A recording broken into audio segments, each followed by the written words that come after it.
IT বাইরের পক্ষ থেকে ওয়েব ডিজাইন বাংলা ভিডিও টিউটোরিয়ালের আজকের পর্বে আপনাদের সবাইকে স্বাগত জানাচ্ছি। গত পর্বে আমরা আমাদের ফার্স্ট ওয়েব পেজ তৈরি করেছি এবং এখানে দেখেছি আমরা কিভাবে ধারাবাহিকভাবে টোটাল পেজটি তৈরি করা হলো।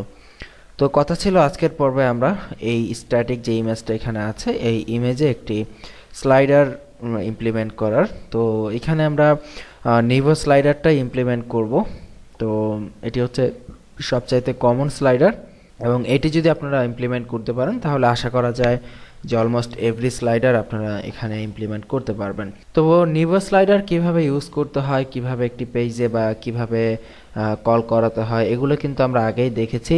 তো এই ক্ষেত্রে আমরা এই টিউটোরিয়ালে বেশি কথা বলবো না, আমরা ডিরেক্টলি নিভো স্লাইডারটা ইমপ্লিমেন্ট করে ফেলবো। তো আপনারা যদি এই পর্বটি আগে দেখেন এবং নিভো স্লাইডারের পর্বটি না দেখে থাকেন তাহলে হয়তো আপনারা বুঝবেন না। সো যদি নিভো স্লাইডারের পর্বটি আপনার না দেখা থাকে অবশ্যই সেটা আগে দেখে নিন আমাদের ডিভিডি থেকে। যাই হোক, এটা আমাদের ডাউনলোড করা নিভো স্লাইডার, আপনারা জানেন কিভাবে এটি ডাউনলোড করতে হয়। আমরা এটা ডেমো ফাইল ওপেন করতেছি এবং আমরা জানি যে নিভো স্লাইডার ইউজ করতে হলে আমাদেরকে নিভো স্লাইডারের জন্য যে ইমেজ আছে সেই ইমেজগুলোকে নিতে হবে। সো আমরা নিভো স্লাইডারের ইমেজগুলো আইএমজি নামক ফোল্ডারের মধ্যে আমরা কপি করে এখানে রেখে দিচ্ছি। এরপরে যে ওদের যে স্ক্রিপ্টগুলো আছে সেই স্ক্রিপ্টগুলো আমরা এখানে রাখবো।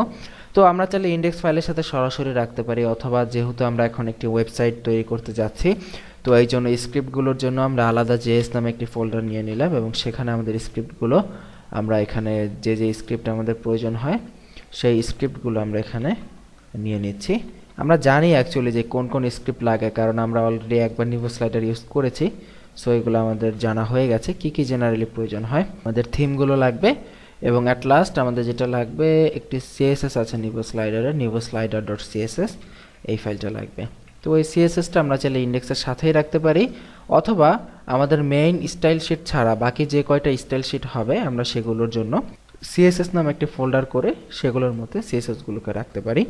এই ক্ষেত্রে খেয়াল রাখবেন যে মেইন স্টাইল শিটটা ইন্ডেক্সের সাথে থাকাই ভালো, কারণ ভবিষ্যতে আমরা ওয়ার্ডপ্রেসে থিমকে ডেভেলপ করব বা বিভিন্ন সময় ডেভেলপ করতে গেলে আমাদের স্টাইল শিটটা যদি ইন্ডেক্সের সাথে থাকে তাহলে আমরা মোটামুটি অনেক ঝামেলা থেকে বা কোডিং জটিলতা থেকে মুক্তি পেতে পারি। সো আমরা ইন্ডেক্সের সাথে মেইন স্টাইল শিটটা রেখেছি এবং বাকি যা যা লাগে সেগুলো আমরা এখানে আগেই কপি করে নিয়ে এসেছি। সো এখন আমরা নিভো স্লাইডারের ডেমো যেটা আছে demo.html সেটা ওপেন করব। সেখান থেকে আমাদের প্রয়োজনীয় কোড যেগুলো লাগে কপি করে জাস্ট আমাদের পেজে বসিয়ে দিব।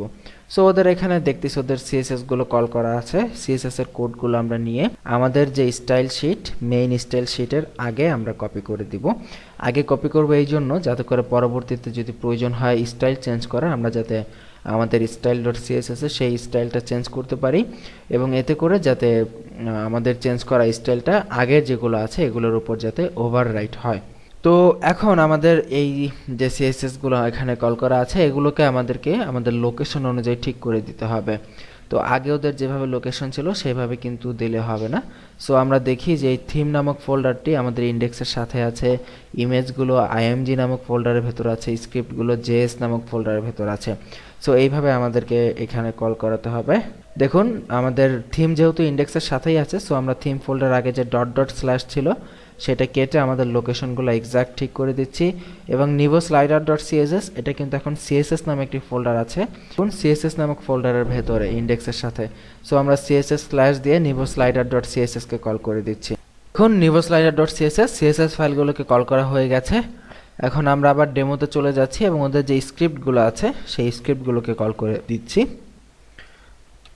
দেখুন হ্যাঁ, আমরা এখানে স্ক্রিপ্টগুলোকে এভাবে কল করে দিচ্ছি এবং স্ক্রিপ্টগুলোর লোকেশনগুলো ঠিক করে দিতে হবে। এখানে যেরকম যে কোয়েরি আমরা জানি স্ক্রিপ্টগুলোকে আমরা কিছুক্ষণ আগেই কপি করে জেএস নামক ফোল্ডারের মধ্যে রেখেছি। সো আমরা জেএস স্ল্যাশ স্ক্রিপ্টগুলোকে এভাবে কল করে দিলাম। এখন আমাদের এই যে ইমেজ আছে, এই যে মাঝখানে যে ইমেজ সেই ইমেজটার পরিবর্তে আমাদের স্লাইডারের যে কোড আছে এই যে স্লাইডারের ডিভ, এই ডিভটাকে এখান থেকে কপি করে আমরা এখানে রেখে দিলাম। তো ডিভটাকে আমরা একটু কাটছাট করি, এখানে অনেক এচটিএমএল ক্যাপশন এবং হাবিজাবি অনেক কিছু লেখা আছে, আমাদের এত কিছু দরকার নেই, আমাদের শুধু বেসিক্যালি 4টা ইমেজ এখানে কল করলেই হয়ে যায়। সো এত কিছু লাগে না। আপনারাও দেখবেন আমরা শুধু এখানে বেসিক 4টা ইমেজ রাখতেছি, এর মধ্যে যে টাইটেল এবং আরও যে এক্সট্রা আনুষঙ্গিক যা কিছু আছে এগুলো সব আমরা কেটে দিচ্ছি। দেখুন এখানে জাস্ট 4টা সিম্পল ইমেজ রাখতেছি এবং আমরা জানি আমাদের এখানে আমাদের ইন্ডেক্স ফাইলের সাথে ইমেজেস নামে কোনো ফোল্ডার নেই, আমাদের আইএমজি নামে ফোল্ডার আছে। সো আমরা এখানে ইমেজেস ফোল্ডারকে আমরা এখানে আইএমজি করে দিতে হবে। জাস্ট কিছুই না, ওদের থেকে কোডগুলো কপি করা আর এখানে জাস্ট আমাদের লোকেশনগুলোকে ঠিক মতো পাইয়ে দেয়া দিয়ে এখন যদি রিফ্রেশ করি দেখবেন এইখানে এটা তো পেয়েছে, আমরা নিশ্চয়ই নিচের ডিফটাতে কিছু একটা হয়েছে। আমরা দেখতেছি আমাদের নিচের ডিফটাতে নিশ্চয়ই কোনো ঝামেলা হয়েছে।